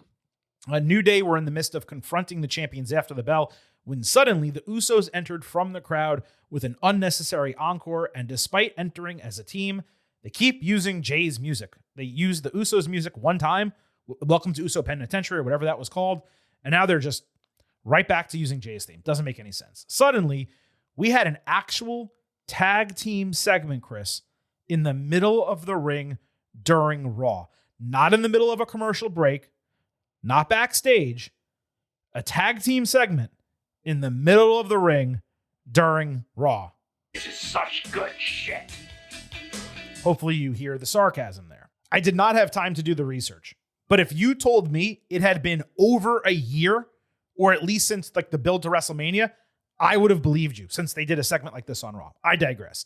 Jimmy announced they are officially back in the tag team division because they're both sick of taking L's separately and together. They are the Usos again, much to Chris Vannini's delight. He said he called Jay last week after he crashed out on Raw, with Jay saying they're going to block out the noise and reclaim the top of the mountain. The Usos stared down New Day, saying they were Ali, Frazier, Rock, Austin, Usos, New Day, same line. They're going to run through them like always. New Day got pissed, but the Usos slugged them and Grayson Waller ran away. Then Phenomenal Lee got in their faces with a bit of heat as it ended with the crowd pretty damn hot for all four of these guys. New Day later got a commercial break promo in which they were again super strong on the mic. It's a shame that for some reason, New Day is not allowed to talk shit on television anymore because they get the crowd crazy during these commercial breaks. Was this segment perfect? No. Did it work? Yes. It's really a plight on WWE Creative that it takes the Usos officially reforming to actually feature the tag team division on TV outside of a random match. At first, when they were entering, I was kind of peeved. It seemed like they had ignored Jay's crash out last week. However, it was clear as the segment progressed, he is still in the crash out mindset. Jimmy mentioning all the L's that Jay has taken, he was fuming underneath those glasses, and he exploded on the back end of the segment. So this was filled with positives. As long as Jay continues expanding on the character, the easiest way to do that is to have them get a tag team title match and then lose that tag team title match. This was good. It was good, but like even for the Jay stuff and all the other stuff, the moment when they turned to face the New Day, I was like, oh yeah. All right. This is New the real Day shit. Yeah. Yes. I was like, this is what we need to get back to right here. New Day have done nothing for like years now, very little opportunities. You want to take me back to New Day Usos? I'm all in on that. And so I know neither of them have the titles and all that, and Jay's got his story going on, so there's other things. But in that moment, I was like, oh, that elevates New Day again. For as down as New Day has been for so long, you put them back with the Usos, and it feels like they never left. And I hope we go into that very quickly. So they had to kind of make an announcement that they're in the tag team division and all this kind of stuff, but good, very good. I like it. I like it a lot. Damian Priest got a promo package refusing to allow Aleister Black to break him. He said since Black brought in his family, then Priest was going to bring in his family. Rhea Ripley showed up by his side, saying they've been through hell and back together, so she'll be there taking care of Zelina in a mixed tag team match.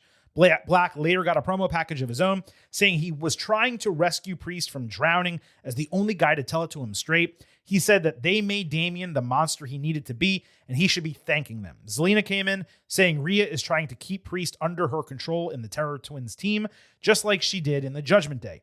Both of these were well done. Visually, it was the best promo Black and or Zelina have ever cut in WWE. And you know what? Content-wise, too. It was the best Black promo on the main roster, I would say. This, Chris, is a significant upgrade to going Black Priest one-on-one again. And even if Priest wins here, it doesn't diminish Black's singles victory in Last Man Standing because that was one-on-one. This is basically a best-case scenario, even if it's something that didn't need to happen at all. It's also logical story progression from the introduction of Zelina and a natural opportunity to do another mixed tag, which we generally love. Hopefully, Ripley just pins her, the guys stay out of the finish, and we protect the fact that Black beat Priest. So after weeks of frustration and weeks of negative grades, I'm actually giving this a good, but again, this needs to be the end of the feud. Don't go back to the one-on-one after this. Let Priest and Ripley win and then move on. I don't think I want a Priest Ripley win because I don't think they are long-term together. They aren't. So I'd rather have Aleister Black and Zelina Vega get the win. Okay. And move on into something. By the way, do you know when that fireball to the face happened? Do you happen to know the date? I have it in front of me. Is the date important or the amount of time? It's the general range. How long ago? Oh, I would say 6 weeks ago. It was October 9th. 2 months ago. Wow. 2 months ago. Yeah. And on that sense, I'm like, we're still going back to the fireball, even though we've kind of whatevered. But yes, I did think this promo was good. The vignette, the content, all of that stuff. Do the match, do a mixed tag match, have Aleister Black pin Damian Priest, and that be the end of it. But I did like this. Good. Okay. Jade Cargill fought Alba Fire in a non-title match. Now, you may be wondering, Silver King, why are you covering the WWE Women's Champion so late in the show? You usually put them as one of the first segments in The Good, the Bad, and the Ugly. Well, what I have decided individually here, I assume Chris agrees, is that we should treat the women's division on SmackDown with the same level of reverence WWE does. And that is to say very little. If they are not going to book it well or book it as important, we're not going to cover it that way either. Chelsea Green tried to help Alba early with a slap, but Julia attacked her ringside, completely distracting Fire, allowing Cargill to dominate with a couple power moves and Jade to win in 2 minutes. Jade then got into it with B-Fab and Michin backstage. Michin threatened with a kendo stick, so Cargill told her to go find Aldis so that way she could get her ass stepped on. Now, hopefully Michin is treated with some level of respect next week and the match gets 6 to 7 minutes. As for the rest, on its face, this should be an ugly. A 2-minute match for the women's division, Alba getting squashed. And then I thought about it for a bit. And I was like, okay, well, there's an excuse for the quick loss in this case. And Julia attacked Chelsea like we wanted. But then I circled back and I was like, why did it take a month for them to do that attack? Plus, Julia is still with Kiana. Plus, Kiana still looks like a stripper and she has a ridiculously massive purse with her name, Kiana James, on it. What woman carries a purse with their name on it? They try to be fashionable with a purse, not like show off your name, flash to everyone so they know who you are. And ultimately, even with a distraction, a squash is still a squash. They have jammed 2 women's titles into one awful storyline, and no one is benefiting from it. Not the champions, not the challengers, not the other women in the division. Jade is feuding with the folks Zelina was feuding with when she was U.S. champion. It's absurd. And yeah, even though I thought for a second there was like a glimmer of, oh, maybe something's happening here. Nope. It's still freaking ugly. 0.0. 0.0, Mr. Blutarski. Come on, Usos. It's a joke, right? It's a joke, Us. You with me? This is crap. Yeah, just bad on all fronts. It looks like Chelsea and Kiana are the ones feuding, and then Julia is just like there. And Jade is the world champion feuding with people who are rarely like the bottom of the women's card. Like everything that Jade is doing is what she would be doing if she was like US or Intercontinental champ. This is not women's world champ type of stuff. So this was ugly. This was bad. Well, which one? You have to pick one. Pick what? You said bad and ugly. You have to pick one. Oh, I'm sorry. It's 100% ugly. Yes. I'm getting you in line with the Grays, dude. Yes. We got to get you on set. That is one big pile of shit. And that's your drop, so you have to give me a reason to say it, too.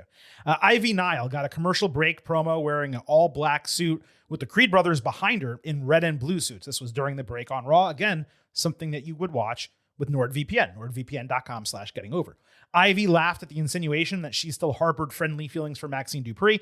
Instead, she was disgusted that Dupree is a champion and she's not, criticizing Maxine for finally starting to train when she's been doing that for years. Yeah, that's what I've been saying. She got some cheap heat criticizing the Chiefs because they were in Kansas City and they had just lost to the Texans.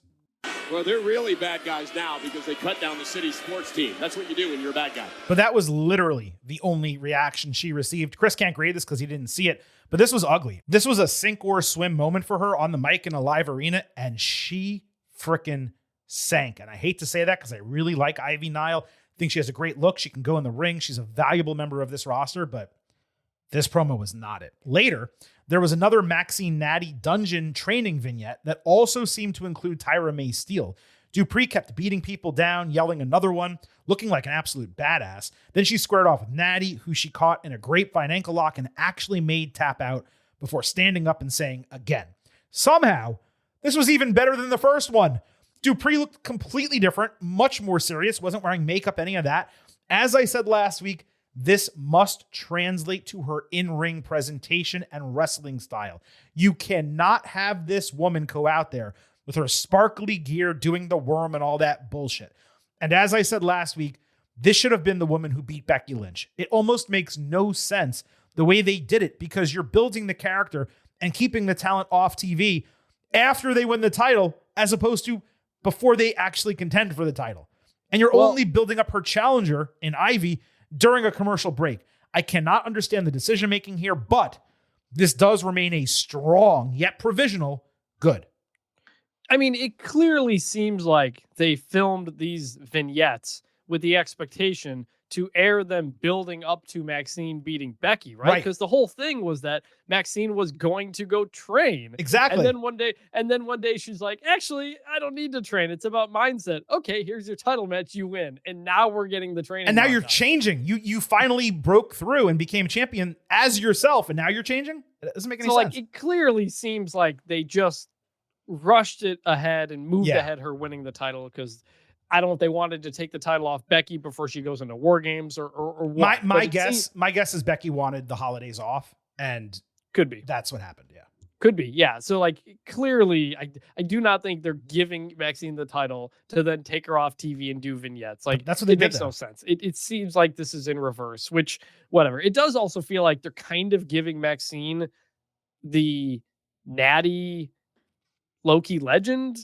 character a bit. I think you're going to see Natty as her manager. I think Natty's going to be there ringside with her, and like the aesthetic's going to be them together, and then eventually, obviously, Natty will turn on her. Because Natty's been doing the Loki legend, badass type of character outside of WWE, and we've been wondering why not do that in WWE, and it almost seems like they're kind of doing that character for Maxine right now. So we'll see on that front. But it is bizarre. Like you look at the two women's world championships right now, and it's like, how did we just get here?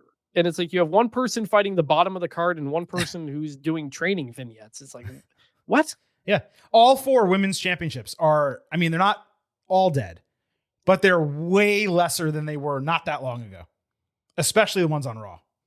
Yeah. It's great. Taking the title off Becky Lynch. I mean, I understand why they did it, but putting it on Maxine, man, it better pay off as soon as next week. I think the match is happening next week, so we will see. Chris, that wraps up the good, the bad, and the ugly. And the show is actually going longer than I expected, but we promised the last word, and we are delivering the return of the last word.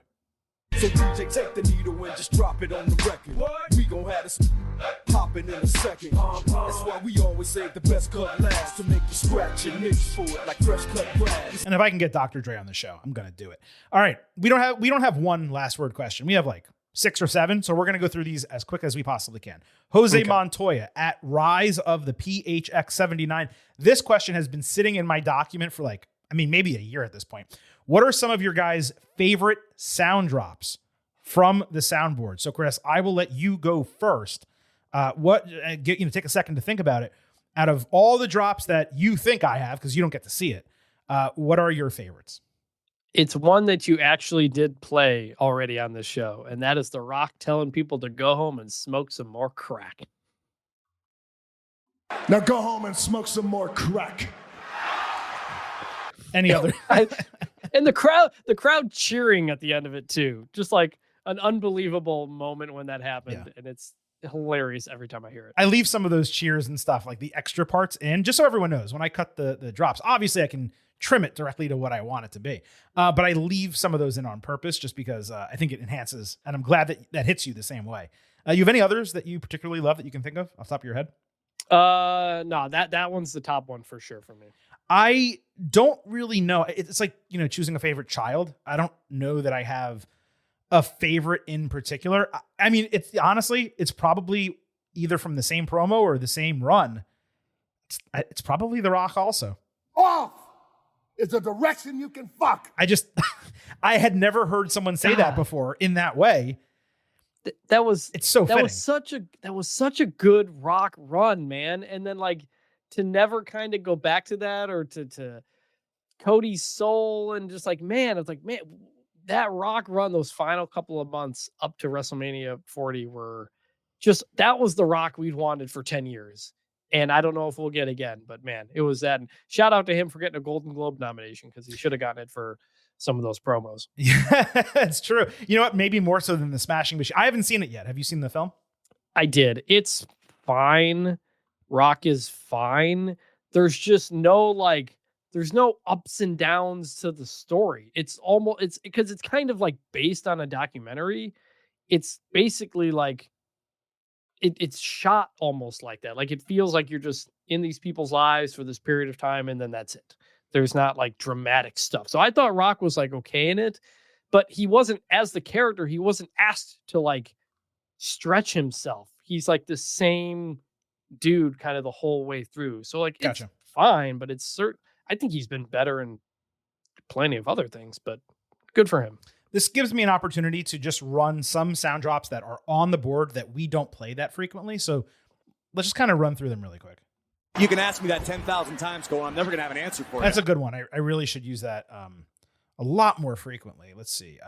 Well, that was a disaster. What the hell was that? What was that, huh? This is unacceptable. Yeah, pretty good. I do like. Don't like that. Good one from The Office. Go ahead. I do like the Michael Cole talking about the sports teams. That's when you're a bad guy. I played that earlier. Yeah, that's good. Yeah, that's fun. And we don't use it anymore. I don't even know if it's on the board anymore. But one that always sticks in my head from early days in the show is Bailey saying, "Well, that'll be a horror show." And that is gonna be a horror show. How do you like that, huh? I like it a lot, Bailey. That's usually how we finish it. That is fantastic. And you're right. We don't use that enough. Also, there's not much reason to do a horror show drop, but I kept it on there because I hope one day we can factor it into the show. I have a few others. And you know this, man. Chris Tucker, obviously great. If you will it, dude, it is no dream. The Big Lebowski. I should use that from Walter a lot more because like when something happens that we've been talking about for a long time and then they do it, like showing the Maxine stuff or some of the other bookings that they do, that would be absolutely perfect. Obviously. I do love this one because every once in a while I do get to bring this out. This is my show. My show. And of course we have a bunch of meaty drops that some of them we don't play that often. There is beef flying all over the place. No bread. No water. Just me. That's an extended Booker T one that we don't use. It's an alternative that we probably should bubble up a little bit more. Yeah. So, okay. Not long enough, but those are some of our favorite and less heard sound drops here on the Getting Over Wrestling podcast. Oh, also this one. You rub me just right every week. All right. Mark at _Mark_83 said, I watched the Ethan Page interview. I think that's the first time I've seen you, Silver King. You look younger than I expected. Strong beard game, dude. Kudos. I have a few responses to this comment. Number one, thanks for saying I look younger than you expected. People do always tell me that. Trust me, I am washed. I am so freaking washed. The gray hairs are coming out. It's not good. Number two, what I've learned about having a beard is that they always look better on camera and in pictures than they do in reality. I personally believe my beard game sucks, but that's not what others say. But look, getting a quality trimmer does help. I tried making it work with a really low quality one, and once you can actually do a straight edge, not like Punk, but a straight edge on your beard, it does matter. That's interesting because I'm the opposite, where I think my beard looks good in person, but I don't think it looks good on camera. I don't think I should comment on that, but it looks a little patchy, I would say, on camera. On camera, because it's straight on, and it's better on the sides than it is up front, face up. So fair enough. Jeff, private account on Twitter, said, hi, Silver King and Chris. I just wanted to share with you how big a fan I am of your podcast. I always look forward to listening to each Raw and SmackDown weekly breakdown, as well as the PLE instant analysis. Thanks for being such a big part of my weekly routine for about 2 years now. Without you, I would not be aware of what is going on in wrestling because I can't watch every single episode.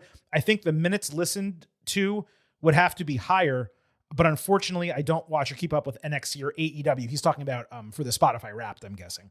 And the reason why I wanted to mention this is he's from Nairobi, Kenya. So we have a listener in Kenya, which I did not know that we had before. We have them all over the world. But Jeff in Nairobi, Kenya, shout out. We acknowledge you. Acknowledge. Acknowledge. Big acknowledgement right there. Acknowledge. That's actually one of my favorite drops as well, Chris. that is a good one for sure. Yeah. Eric Goldfader at EG Movie Man. Who would you guys want to see win the Royal Rumble matches next month? It seems like there are plenty of options right now. It's a good question. I feel like we should not go too crazy deep into this until obviously next month, the ultimate preview, who we want to win, who we think will win. I would really like to see LA Knight win the Royal Rumble.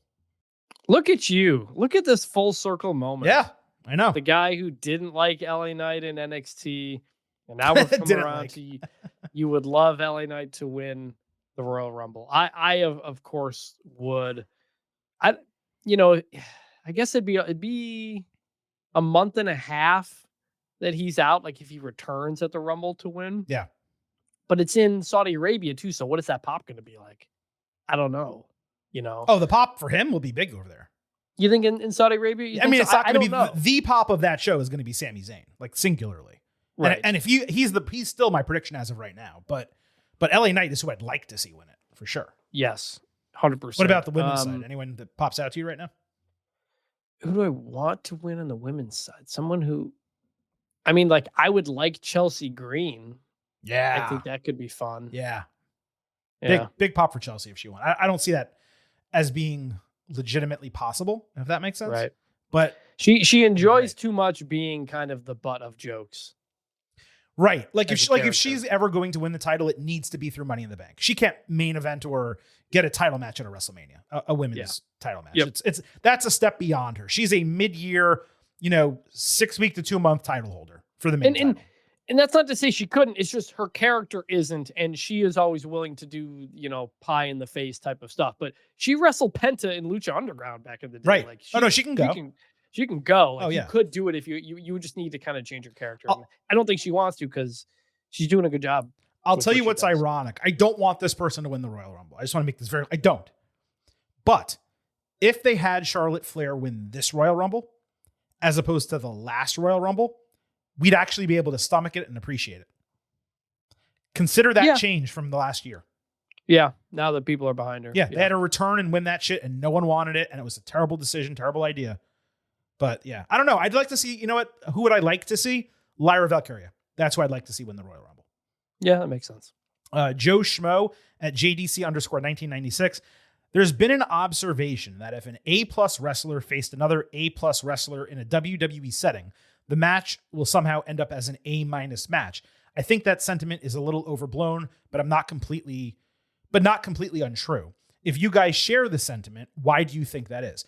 I don't share that sentiment at all. There have been B+ A- wrestlers that have put on A+ matches in WWE. There have been A+ wrestlers that have put on A+ matches in WWE. Does WWE have a different wrestling style than the independents or AEW or New Japan? Absolutely. But what makes a great match, an A+ match to me, is not just can someone do a lot of moves in succession and a bunch of counters and thrill us with their athleticism. That's definitely a part of it sometimes, and it depends on the wrestlers who are involved. But if you're telling me that, let me just pick Bryan Danielson and Kenny Omega, okay, if you're telling me they couldn't put on an A+ match in WWE, you're full of shit. Of course they could. Yeah, no, it depends on the situation in the moment and what the moment calls for. Like it's just a very different presentation and style. Like, yeah, I don't buy that at all. I guess I don't really know kind of how else to answer it. Yeah, it depends on what you're going for. Exactly. Matt Sabol, I want to say Sabol, possibly SABOL at Matt T Sabol. Are you as happy as I am that Notre Dame got shut out of the college football playoff? They always think they are above everyone else and value their independence. Welcome to the consequences. So Chris is not going to give you a favoritism edge because he needs to be unbiased. I do too. But Chris, what do you think, let's say, about Notre Dame being shut out? Is this a consequence of their independence? No, I mean, not because they're an independent. If you want to say because they're an independent, they don't have a great schedule, then you could say that. Sure. I mean, the problem ultimately was their best win was USC, who's 15 or something like that. And then their next best win is Pitt or Navy. That's it. They were riding completely on the close losses to Texas A&M and Miami. And the problem was Miami should have been ahead of them the whole way because they lost to Miami. It made no sense to credit Notre Dame for losing to Miami more than it was to credit Miami for beating Notre Dame. And the committee made the mistake with the first rankings, having Notre Dame and Miami so far apart that they couldn't just flip them on a whim. It took a while for it to happen. I think this Notre Dame team is good enough to win the national championship. Really, it should have been between Alabama and Notre Dame the whole time. I had Notre Dame in, Alabama out, but I had Alabama out going into the conference championship weekends. Once they were in, I didn't think Alabama should be knocked out for losing an extra game against a team it already beat. So Notre Dame got the short end of the stick here. If they were in another conference, yeah, it could have been different. But there is a part of me that I do like that Notre Dame treats itself special, doesn't, is slow to adapt to the new ways, because sometimes I think the sport adapts too quickly to new things. And I like their emphasis on the past. I like the Notre Dame brand and everything. They ultimately didn't make it because their schedule wasn't good enough. Yeah, I mean, I think people need to understand, and this is even getting enhanced even further in 2026 and beyond, but Notre Dame has always been treated special when it came to the BCS, the college football playoff. They've carved out this niche where they don't necessarily have to achieve what others do in order to get opportunities. Now, they would never pretty much get a bye, or back in the day, they would never get a bye in the college football playoff because that was only going to the top 4 conference champions. So they said, hey, just give us like the ability to get in this 12-team field easily, and we're okay with never getting a bye, and if we deserve it, always hosting a first-round match, which was pretty much their goal. This came back to bite them in the ass for the reasons that you mentioned. Now, for me, they were a playoff team, undoubtedly. I put them in over Alabama, and I'll tell you what, dude, I put them in over Miami also. I understand Miami has the head-to-head, fine. It was week 1, and I think it was the first 2 games, and I'm not as deep into college football as Chris, but I believe they lost to Miami and Texas A&M, who are now 2 playoff teams, by a combined 4 points in the first 2 weeks of the season. And if you watched those games, it wasn't like a happenstance 4 points. It was legitimate, really close games that were decided by 4 points. So for me personally, I think Notre Dame should have been in. I agree their schedule was weak and they didn't necessarily do enough over the remainder of the campaign to make it a no-doubter situation. But the fault here completely lies on the College Football Playoff Selection Committee. Okay, you said they shouldn't have been as far apart initially. Maybe that's true.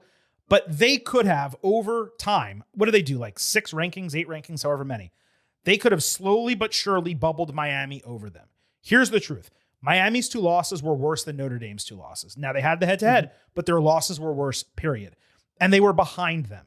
Okay, if you go into the final rankings, and the order was Notre Dame, BYU, and Miami, and BYU lost. So all of a sudden it's Notre Dame and Miami.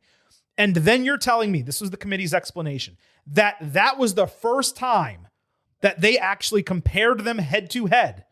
And then they made the switch at the last moment and, flipped it.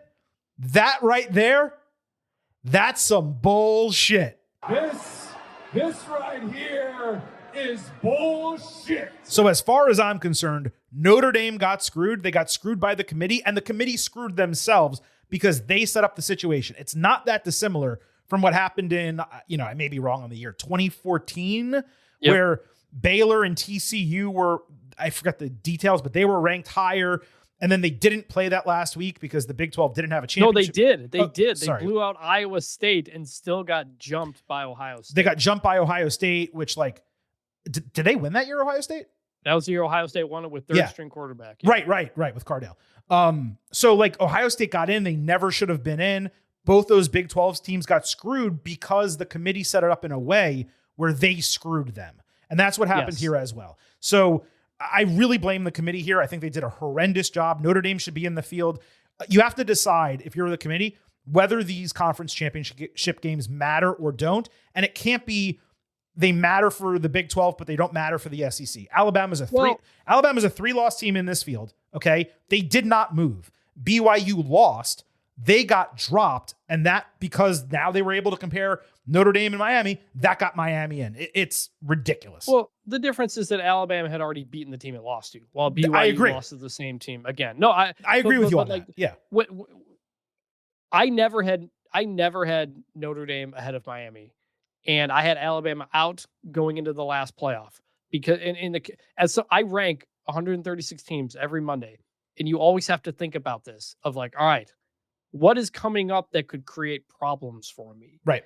And I was going to allow BYU and Alabama to play their way in, but not play their way necessarily out. And Notre Dame was behind Miami because they played and they lost. And I think the committee, that was the problem was the very beginning, having them too far apart, knowing that, these two teams are probably going to win out and get close. And suddenly we're going to have to change our mind. And so, I understand why Notre Dame's upset. I also think deciding to skip a bowl game is kind of childish. Oh, this is absolutely absurd. Them skipping a bowl game, a good bowl game too, by the way.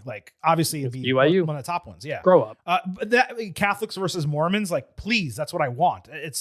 They really deprived us of that. And it's really childish on Notre Dame's part. You don't pull the team. If you have to put walk-ons on the field, you put walk-ons on the field. I mean, it's a joke. The team didn't want to play. I still think you make them play. I mean, that's what the adults in the room are there to do. No, put your mind right. Let's go into the season on the right note. It was bullshit. I'm okay with them being upset. They deserve to be upset because of what the committee did.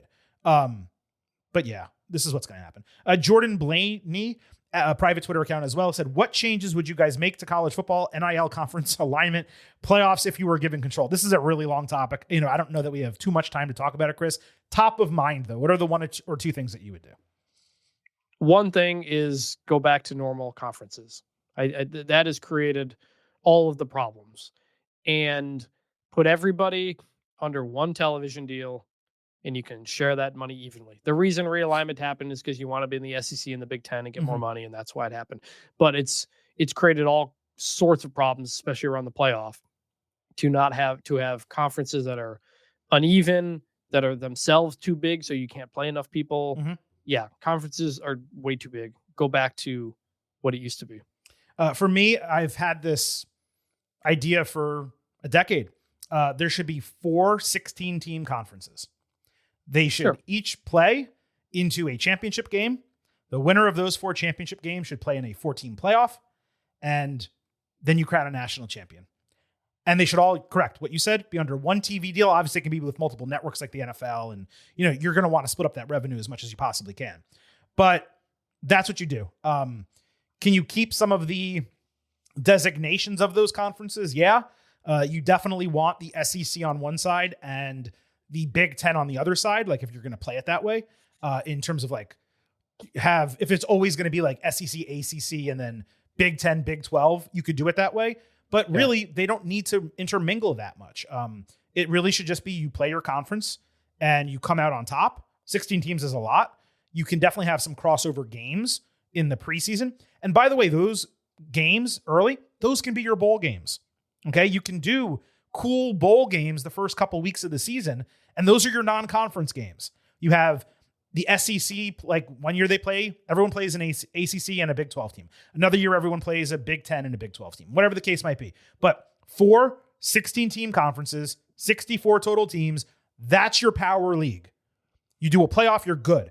Everyone else, the bottom half of the FBS, do your own playoff and make a lot of money and be really popular. And if over time things change and there are certain bottom dwellers in the ACC and the Big 12, and those conferences want to kick those teams out and bring in teams from the other half of the FBS, then maybe there's an opportunity to do that every 6 or 7 years. But that is how Silver King would change college football. You have to get NIL right as well, just legislation, rules. You have to have a commissioner, make Nick Saban the commissioner, sure. But if you're telling me Nick Saban commissioner, 4 conferences of 16 teams, a real playoff, and NIL straightened out, I think the sport is way better off than it is right now. I disagree with some of that, but that's fair. That's fair. And by the way, for more college football conversation that does not involve the Silver King, but does involve vintage Chris Vannini, you can subscribe to the Bunch Formation podcast wherever you listen to performance enhancing audio. It is Vintage and your co-host,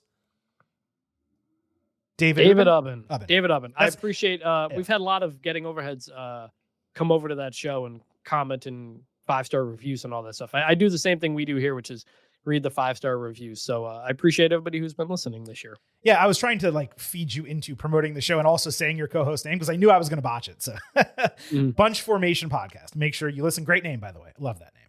And lastly, XIT at XIT619. What are your guys' favorite holiday meals, dishes, entree, side, dessert? I think he means Thanksgiving, Christmas, probably Hanukkah, whatever. Chris, what's your favorite thing to eat this time of year? Apple pie. Okay, I need details. Apple pie, crumble or lattice top, and then hot or room temperature with or without ice cream. Hot, depending on the mood for ice cream, and not crumbled. I never know how to say the lattice top. Lattice top. Yeah, that one. So I am very much apple pie a la mode as a dessert, 100%. Hot apple pie in the oven, not warm or lukewarm, hot. Okay, that ice cream needs to hit it and barely maintain its integrity. Okay, and chocolate ice cream on top. I don't need the whipped cream. You can give it to me, but I don't need it. That is my number one favorite holiday dish. I'm shocked that you said a dessert, but I completely agree. If I had to, just like grading pay-per-views, we always were the same. We kind of come to the same conclusion sometimes. If I had to choose something else, so I'm obviously Jewish, but my uncle's side of the family is Catholic, and they do Italian Christmas. So I actually get to enjoy Italian Christmas, which is awesome. His lasagna is freaking phenomenal. Homemade, everything but the noodles. And I guess the cheese isn't homemade either, but he makes the sauce is the point. And obviously browns the beef and does the whole deal. His lasagna is incredible. They also make lobster. They don't do, 7 fishes? They don't do 7. They do a couple. So I usually get lobster and lasagna for Christmas. And then, love it. Sounds good. Yeah. All right. That wraps up the last word and an extended, unexpected edition of the Getting Over Wrestling podcast that still somehow managed to go 2 hours, even though we talked about doing a shorter show this day. But it was a good last word. We got a lot of stuff out, and I think we had some fun. And that is what this time of year is about anyway. So on the way out here, just a reminder, we will be back on Wednesday with a special WWE edition of the show, John Cena's last match. Saturday night's main event, Ultimate Preview. John Cena retirement run, John Cena career in review. All of that coming to you on Wednesday. Silver King will be back Thursday talking NXT and AEW. And then Saturday night, as soon as the show goes off the air, Vintage and the Silver King, Saturday night's main event, Instant Analysis. Make sure you subscribe wherever you listen to performance-enhancing audio. And please remember, it's all about the five. So on Apple Podcasts and Spotify, leave some 5-star ratings on Apple. If you take a little extra time and leave a 5-star written review, we will read it live right here on the show. Follow us on social media at Getting Overcast on Twitter and Blue Sky for episode drops, news, analysis, highlights. And on YouTube, when you subscribe there, you can listen to full-length audio episodes and watch full-length video interviews. We talked about Natalia a good bit. We have one with her, another with Ethan Page, made a bunch of headlines. Subscribe at Getting Overcast. And lastly, please remember, I happen to love the number 5. Hope you do as well. $5 a month, $50 for the entire year. You can become an official Getting Over head. Just visit buymeacoffee.com/gettingover. Sign up. You'll get bonus audio, the fastest 5 minutes in professional wrestling, instant reactions to every major show, an exclusive news analysis post every week. Again, buymeacoffee.com/gettingover. Thanks once again to Vintage Chris Vannini for joining. He will be back with us Wednesday and Saturday. Silver King going solo on Thursday. It is officially time for us to sign off and leave you with just 3 final words. Bye for now.